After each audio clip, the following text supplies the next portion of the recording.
Voilà, président Douli Topé Mbote d'abord. Mbote Ndeko. Voilà, tu as bien lu sur les lots na compte ya Dosta Télévision, la chaîne du peuple, pour avoir une réaction par rapport à Marambozo de la Kanambo Kanabiso.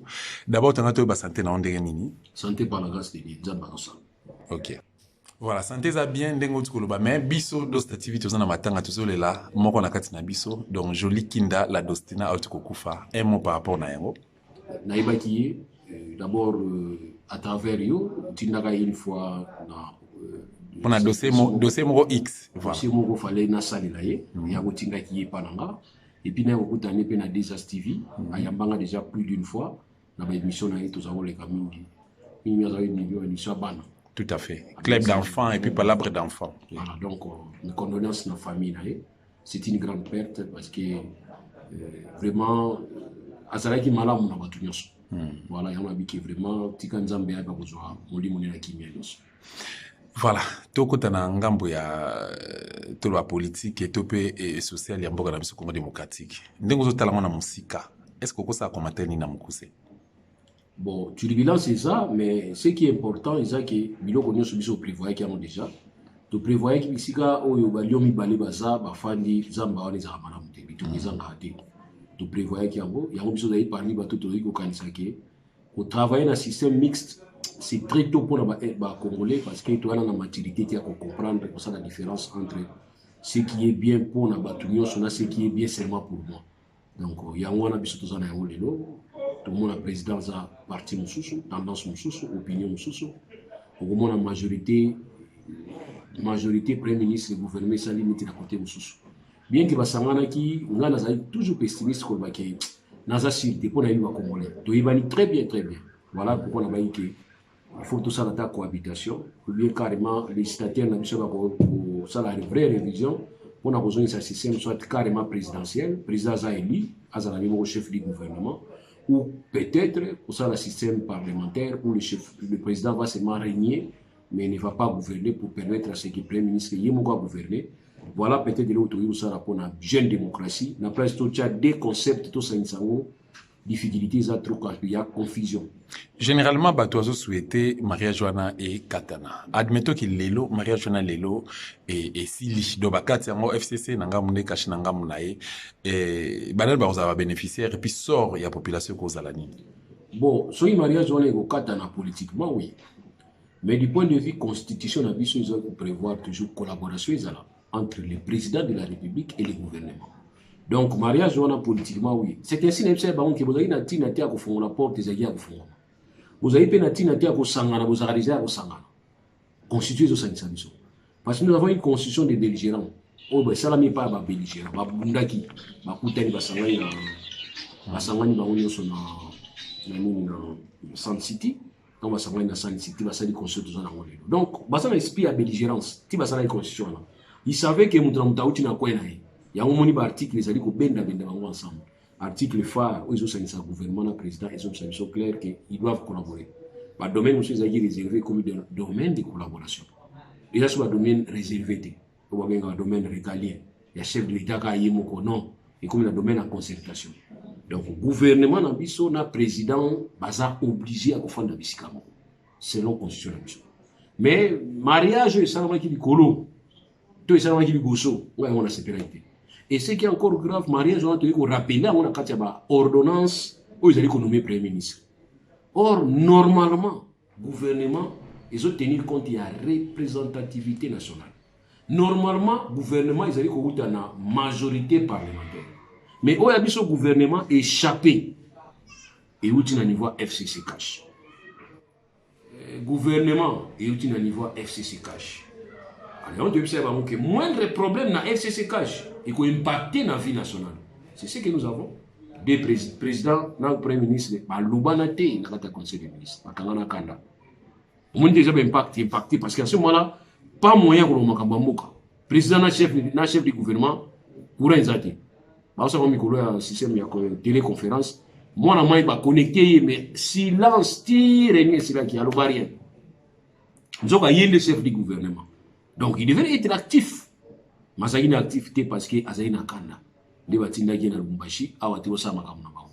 Donc, voilà, nous sommes obligés à côté de la. Mais moi, je préconise ou bien tozwi présidentiel ou bien toke na parlementaire mais kosangisa ngo neti wana système mix même bafrançais bango moko bazalaki na difficulté ya koyeba koasime wana ba 58 57 ntango bamekaki système mixte. Merci beaucoup, Président Duli. Tout me rappelle que vous voulez tout qui est na Congo central. Est-ce que puis aux alliés, aux a reconnu, que nos alliés notables, aux yeba nous a vraiment leader opinion, bah tu vas au kakayo, mais bah bankulu, bah au kakayo vraiment. Congo central, malade, comme tribalisme. Bah bino bah Congo, bobomi, bah jimon, oh bah zo ça la business na bango bazo luka, gagne peine na bango, bobomi bango, botumbi bango. Les Camerounais sali patient, on a l'ingina zo réaction na yo, bah le bino bino nde bah Congo. Bobomi bango. Qu'est-ce qui s'est passé ou encore ça à commentaire?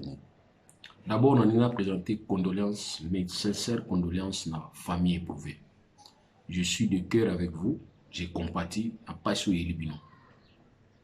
Voilà. Tout ce qui n'est pas créé un amalgame dans Simaliwa et Badéji. Pour nous, tout ce qui est enquête et continuer mon salaire. Les enquêtes est banni. Donc, il est détecter vraiment coupable, afin qu'il va nous sommes un juge pour s'en voilà ce que moi je demande. Dans le bon de la nuance, nous allons dire pardon. Ou nous savons qu'il y a un élément. Ou il y a éclater vérité pour le dossier. Ou qu'il y a un parquet. Parce que le parquet a dit que ça la banquette par rapport à nous. Ou nous sommes dans un louba. Sentiment na ye. Et c'est un louba. Prévisate, azo mona ya sanini akangana. On a besoin de l'obana binoté. Mais on a besoin d'éléments où il faut permettre biso to ki ko kanga ba coupable pour ba coupable basamba. Balobi ezali xénophobie, balobi ezali bakabebele balobi. Dès dans l'histoire wana, vous comprenez tout simplement que eza pasi pona ko ba ko pointer doigt na tribu moko to ko pointer doigt na ba Congo nyonso. Ou alors baki ba Congo comme na xénophobie tous la banquette ngai ndona osenga ya mona tous la banquette mais oyo nyonso akokanga mapona dossier oyo qui aza coupable il va répondre.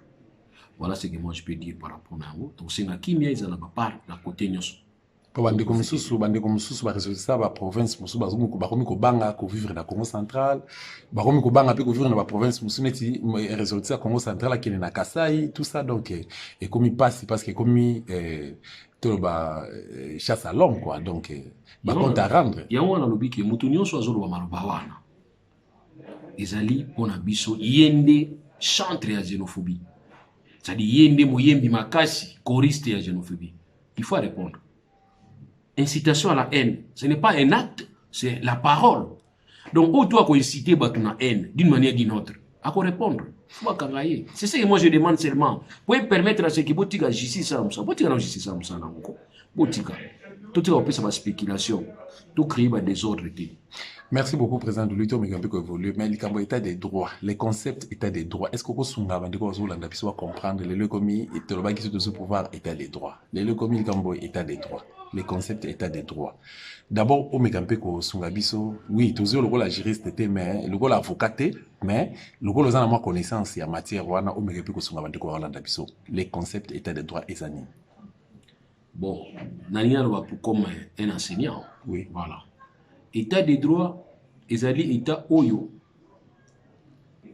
L'État, comme puissance publique, azali na se amibeko.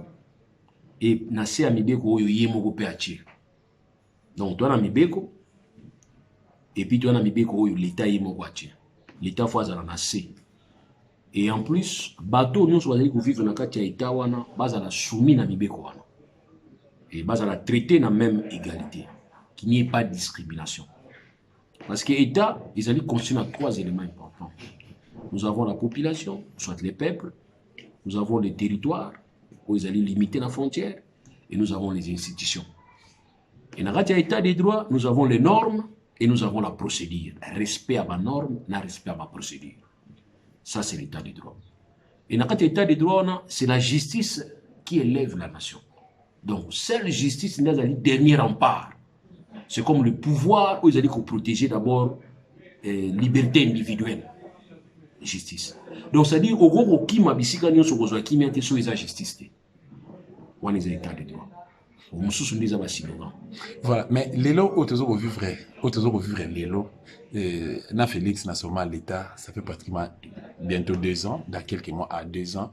Est-ce que l'état des droits toujours au monde à l'œuvre en application état des droits slogan état des droits pesa état d'esprit oyo mboka etambulaka nango. Et en plus état des droits eza na sommeté, mais état des droits ezala parcours.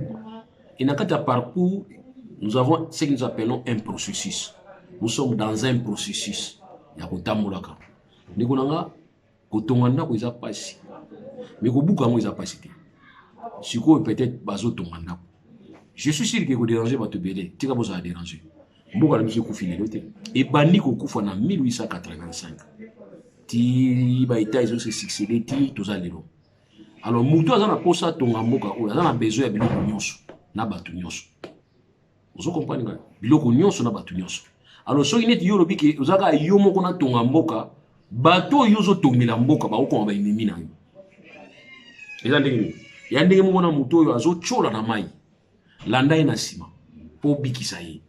Mais so yo landa ye liboso amoni mutu mususu wana ka koti na kata tourbillon akokanga na yo grand nageur bo kufa ensemble. Ya on comme na pesi conseil. Donc je juste dire ba comprendre comme na nina loba. To aider ba mboka oyo etombwama.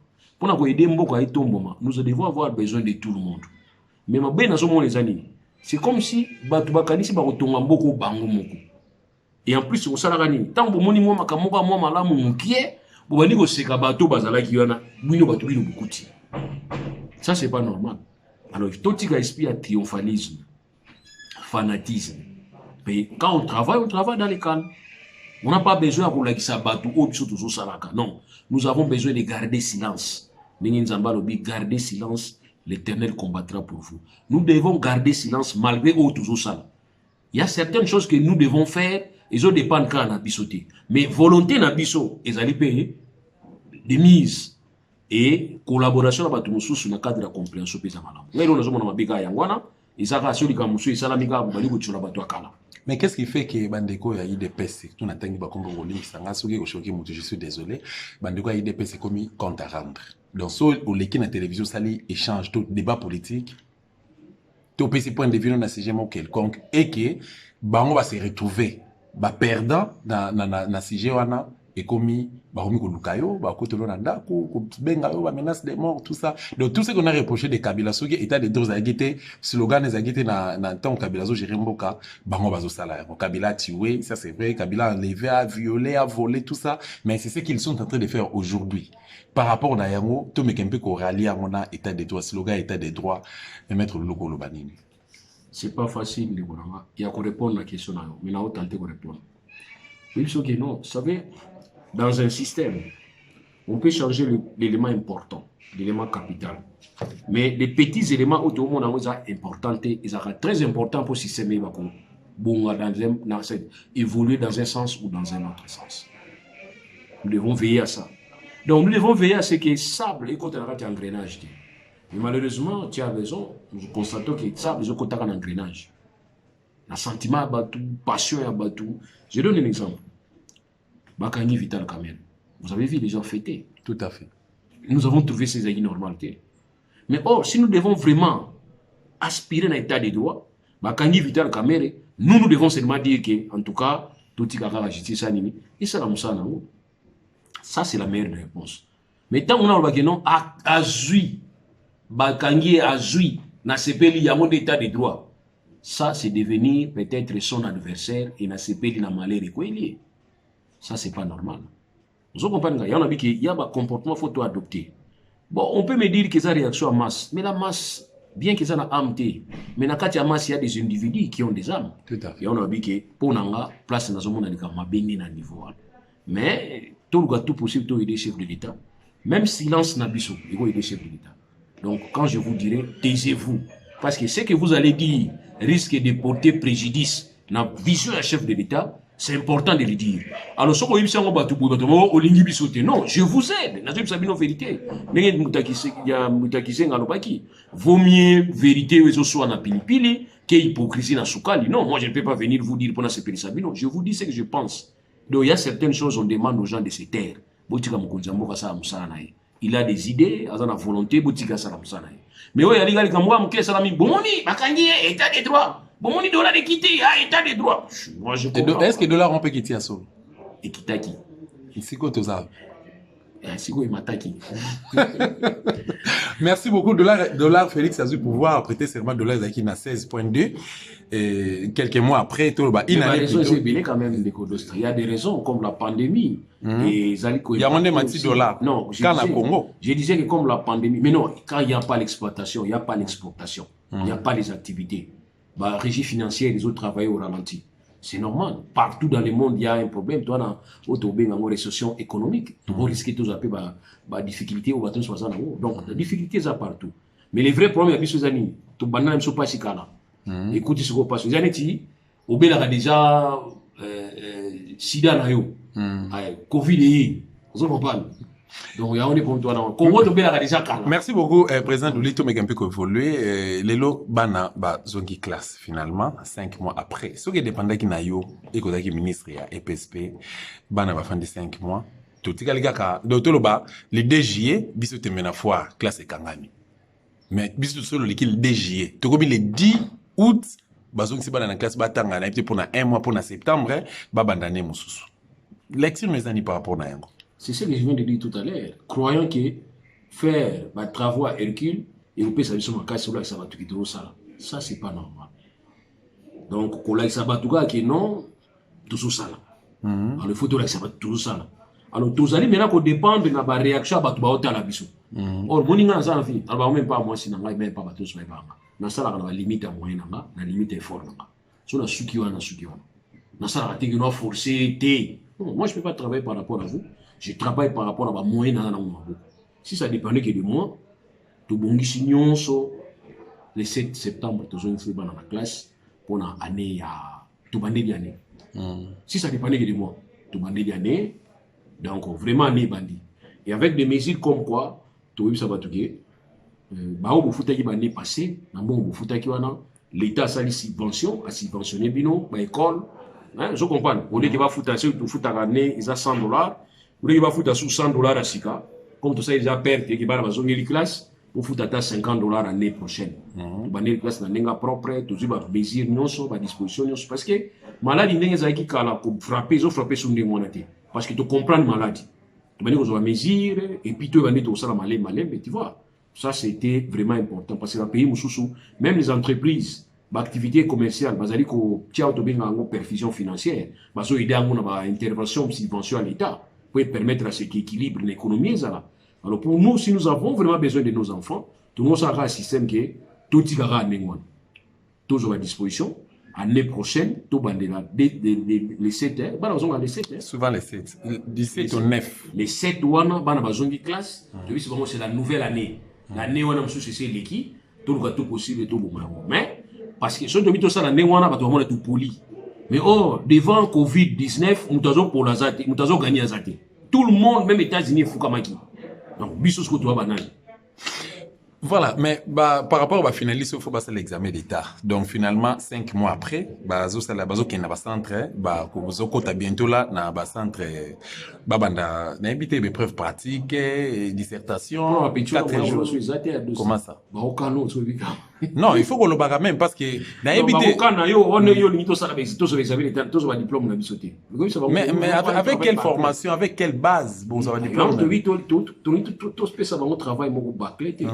Tant il est déjà mingi peut être déjà désorienté. Or normalement il fallait comme ça la préparer. Tu vois, na poto azoyi ba disposition ba école na nini on y a une conférence ba bazotanga ba nini on va la biso to meka ki en micro c'est un bon toi ça radio ça va court bon on peut ça histoire na bana première deuxième troisième quatrième cinquième na histoire ka moko wana. Et en dehors de ça, bano bazana kasumbale, bano bazana mikondo, bano bazana na kisenso, bano bazakuna na yakoma. Même bano bazaka na kisasa. Bazana lukula, ipana okuna na lukula. Bana bazali avec kula izokini. Voilà. Donc baso baisa baso ba radio miki. Moi micro bazali témoin ma radio nkini ki témoin makasi. Mais finalement après finalité ça gini. Ils avaient à moi une petite distraction, une bonne distraction, voilà. Et on a vu que pour nanga pour nanga gani reculer pour bien sauter. Donc il était question que tout bande la caca. Parce que vous dites que dans 3 semaines, ingoza na jour wana batindiki ya mosusu. Bon, je sais pas. En tout cas, ngai nasa na expert na makambo na pe. Merci beaucoup. Bana Congo Central Baleli, likambo ya péage. Président du lit, péage eza na Kasangulu, péage eza na Kipese, péage eza na Port à Matadi, péage eza na Voadou, mboka moko eza après tout ça, après Matadi, et puis péage. Mbongo wana péage yo kotsa ba mbongo ebele, mais finalement mbongo yo servir Congo na nini. Bana Congo Baleli. Est-ce que Félix a promis que non, une fois, afin de nassoma l'État, a zo longo la bataille wana. Même il go passe l'aéroport Anjili, la fali est long. Mais jusque-là, déjà pratiquement tout le monde a Congolais va continuer à aller là. Bon, j'ai suivi même le gouverneur de la Banque centrale qui en avait fait l'écho à un certain moment quand il disait, écoutez, il y a tellement trop de taxes non cadrées, vous allez retracer, les taxes sont allées vous peser dans l'opérateur économique. Il devrait y avoir 3-4 services au niveau de la frontière. Nous en avons plus de 10. Parce que nous exercer la taxe. Nous avons parlé de GoPass. On nous a promis dans la campagne que GoPass est Colomba. Bon, voilà. Nous avons un péage, nous avons un pillage. Donc, nous avons payé à Kabiso, nous avons payé place parce que nous avons la chance dans Kabiso. Nous avons des gouverneurs, à Bisso. Moi, on a poto, non? Chantini Ngobila. Fana na poto. On a Atou, on a Congo Central, et puis moi on a Poto, on a président de la République, et puis moi on a Poto. On va dire péage à Poto. Péage à Poto, on a dit tout. Au sentir la montée. On va dire péage, on a rappelé à Poto. Péage. Au côté de la Baning, autoroute, on a péage. On va dire 10 tours na péage. Si on a 10 tours, aller-retour, on a 2 fois, 3 fois. Tu vas sentir qu'il y a un autre fouta. Donc on a bien un péage, on a bien un pillage. On pille nos poches. Bon, malheureusement, ils ont une destination inconnue. Parce que normalement, bon, on a payé un bon frais d'entretien. Et on n'a jamais fait de réparation, grande réparation. Grande réparation, ils ont dit au niveau de Djamboka, dans le cadre de la maintenance et Mboka. Mais le payage, on a frais d'entretien. Bon, il y a des Congo, il y a pillage. Il y a pillage. Tout ce qu'on a état des droits. Oui. État des droits. Toi, un processus. Vraiment, ça fait très mal. Mais quand on passe dans poto, on a vu sur Babimaka, Bakindara Turquie, à part Chine, Dubaï. Covid, frais Covid. Ok. $30. Ah bon? Test. Wana wapi? L'aéroport, au matin. Passant les amis, $30. Plus $50 et à go passe. Voilà. Et ce qui peut au parking, on a un parking $10. 1 heure de temps, $10. 2 heures de temps, $20. État des droits. Fatih Beton. Oh, écoutez le niveau là. Merci beaucoup, président de l'État. Évolué tout comme Nasuka, mais Toko Kabana, tout ce que le Kamba occupation à Congoté, na Ituri. Ba groupes armés, on est continuer toujours comme Mabatu. Les le Subatu Benganga, il pas bandeko basa, kuna babi que 2 jours passés, ba koti na mboka moko ba piller, ba bomber. Batumbi, mais Félix a promis que l'Ikamba Est, problème à Est, a coupé sa yango, a préparé sa on a pris à Bomoïnae. Mais jusque-là, Bandikoazo, elle a toujours les 2 août, tout célébrer qui, et ce qui s'est passé, en 1998, avec rébellion au RCD Goma, et Lelo, problème en c'est la kakate, Bandikoazo, Kufa, na Minembwe, na Kivu, voilà, un commentaire par rapport à ça. Bon, écoutez, ce qui est vrai, il faut que tu vas comprendre. Vous savez, tout se passe entre Bissau et Rwanda. Mais est-ce que vous comprenez que au lieu de pas na Bissau de sécurité na Est et que tu carrément na Rwanda, nous devons en principe vivre les mêmes événements. Tout à fait. Tout à fait, n'est-ce pas? Mais qu'est-ce qui fait que na Rwanda kuna ba baza pembeni ya Minimbo wana ba Rwanda wana. Ba baza pembeni wana so benga so Gisenyi wana. Pour les rater que va aller de côté tukuna. Il faut te comprendre. Qu'est-ce qui se passe? Je suis très content aujourd'hui que nous avons repris la coopération militaire avec les Américains. Aussi, je suis très content que nous avons créé base dans le Africom, ou Africom, au point. Mais nous avons séparé Africom, on est à la Kimté. Et qui est dans OSTT. C'est biso de Ibaïna Bino. Bon, mon état-major, il y a Monisco, Boutiamou na Kishasa. Après, période où on a Jeep, il y a Monisco, il y a une boîte de nuit. Quand on a une boîte de nuit, on a une réunion sur Monisco. On a une banane na biso. Ok. Mais entre-temps, on a un Est. Donc si ça dépendait de moi, état-major à MONUSCO photo tchango na est état-major général opérationnel nyo balaka biso photo tchango na est moko derrière baki balongola kanko ko baki na ona est mais kanko bato longoli yango bana basoda bazakuna na basi na bango minduki nguni za lati à part minduki na mona kanza wana mais na limite depuis quand beta sauté donc voilà pourquoi dans le que Africom programme américain na cadre wezo la kama arme na bango tchaka base na bango wana bali no tchango na est so ba tchango na est comme ça naïba rebelle congolais so monika mundele ya américain bazala ko vimba mingi ba marine wana asimi munduki na moni mso rebelle ba ina tiki na ngakubunda et puis ça peut nous aider. Voilà un mot par rapport à la victime. Il y a est surtout il y a partie est. Mais c'est en tout cas ils ont attend mo na moni to pesa so ba condoléances parce que to pesi ba condoléances trop. Ils ont été to leli bien que ce muta kufi ba kufi libi balela kaka yo to continuer ka ba condoléances nanga. Mais en tout cas problème il y a est insécurité dans est ba to kufa na est. En tout cas, on a une explication. On a une revendication. Au moins, on a un niveau de Soudan, on a un niveau de Mali, on a un niveau de installer la charia. Le gouvernement est basé sur le Coran. Il est islamisé. On a une revendication. Là, on peut discuter. Tu vois, mais où est-ce on va bomber 20 personnes, on va bomber 200 personnes. On va bomber 20 personnes. Balingi nini po ba wa ozonga lisusu ezo yebanate. Donc voilà pour mtu wana huma kasi ndia bwana. Avoir un anniversaire ou alingi et le moko o yozo yebate yo victime. Ça c'est un vrai problème. Mais quand tu en face de toi tu as un adversaire qui demande l'argent. On a qui bien nanga, je donne l'argent. Donc voilà pourquoi dans le but qu'ils a vraiment makasi. Dans le projet moko il y a député moko proposition moko au baké ba payer sa formation par bana ba 6 classe. Et ça bien. Ils ont un STT. Ils ont fait un peu de Kinshasa. Parce que moi, je comprends soit policier, parce que moi, envers les civils. Les policiers, tout le monde, c'est 2 personnes, 2 personnes. Les civils, tout ça, non. Mais les policiers, ils sont au téléphone, ils sont rosés, ils sont pas yébi. Mais comme on a munduki, toi dans la teni, mutasi munduki na teni, ba tout dans âge na été. Mais formation na choque yé, vous permettre biso tous un peu biso tout à guérir. Les personnes qui ont information, c'est un peu plus de information. Oh, unité. Ma place où on a dit que yosa militaire, rapidement militaire, mais dans civil, dans militaire était mais dans information militaire, M sur Saranangati. Pour un accord à paix, dans M sur la formation à bout de la Munduki. Dans l'Initiative Marines, au Yémen Munduki, papa n'a pas de lion. Au Tuni pas besoin de formation, mais nous avons la première promotion à Bino. Vous comprenez? On a peut-être des respects aux Arabes. Ma rebelle peut pas voir que c'est mon bimba, besoin de formation. Donc, on est gagné. Bah, rebelle, beaucoup de 17, beaucoup de tout ça s'est déployé. Bah, beaucoup de des armes, bah, rebelle, à les 15, on a tout soulevé la bino.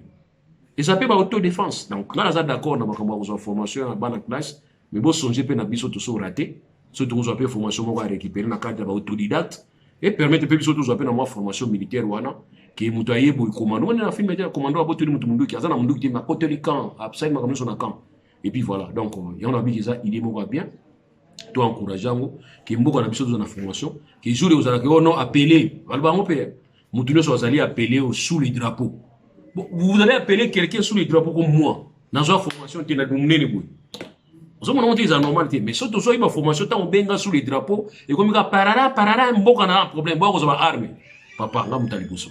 Voilà, to comme inasuka to c'est ici. To c'est entretien ambition na yo un monde de la fin na qui est na 1 minute et puis impressionnant pour l'émission et puis bande quoi la mission peut-être au plus ça on merci na pesi bango so mbote na boyo temps sinon temps ils en bloqué mbote na bango nyoso pour na yote kana niveau Congo central na yoki ba ça la dialogue kuna bande ko na dialogue bu makati résolution ya problème la seule voie où ça la résolution ya problème is la sang et physique et ko panza na makile sopana is un dialogue tout ce que vous pouvez avoir raison ou tort vous êtes seul ici on ne fait pas qui ne gufanda pour te pesa mutu poste toto non to sanctifier mutu te mais to nito yeba yo raison na weza nini yepe tor na weza nini et l'autre aussi ngande ya wana to za na dialogue to solo la to échanger et go diminuer yote surtout soki mutu nda sengu yango moni so asengyo dosta pardon to solo la na bi ko za lo lendo mais ça moi point non tant que ça va tomber ngai abenga nga ngai te kasi mutu gagner. Mais tout le monde a tout sur pour permettre de avancer province avancer. Tous les gens à 2 ans, tout le monde a 2 ans. Fachi. Kasi mandat na yoti. Mon frère. Excellence. Mandat za yo. Article 69. Ya yoti. Article les ont convoqué fait l'article 200. Ils ont yoti. Convoqué conférence à gouverneur. 2011. Mon révision est salamaki. Kasi pour l'intérêt na yoti. Au dessous de nos assemblées provinciales. Mais pour nous permettre l'assemblée provinciale, les équipes provinciales, chef de l'État, prendre des dispositions. Vraiment, c'est vous. Le mandat appartient au chef de l'État. Aux alliés de la circonscription Moko, Congo Mobimba. C'est vous le président. Donc, nous avons pas chef de l'État au niveau Congo central. Vraiment, aider Bissot. Pour province wana il risque de vivre dans la péréquation. C'est-à-dire que tu as une recette, tu as une bandundu, et tu as un bongo, ce qui budget na bango coquille, bongo le kana bandundu de la Congo centrale. Ça sera la première parce que nous étions parmi les deuxième poumon dans niveau de recette, dans niveau RDC. Chef de l'État, pardon. La signe pardon, l'esprit bien. Essaye un peu de voir ce qui se passe au niveau Congo central. Merci beaucoup, Président de l'Union, accordé pour cette interview. Merci pour la considération, surtout dans d'autres télévisions. Merci pour la bande de sur la Biso de partout. Na remercier Bino, puis tous ensemble, tous des Kerna, Nabino. Tout le temps, merci beaucoup. Ciao. Merci.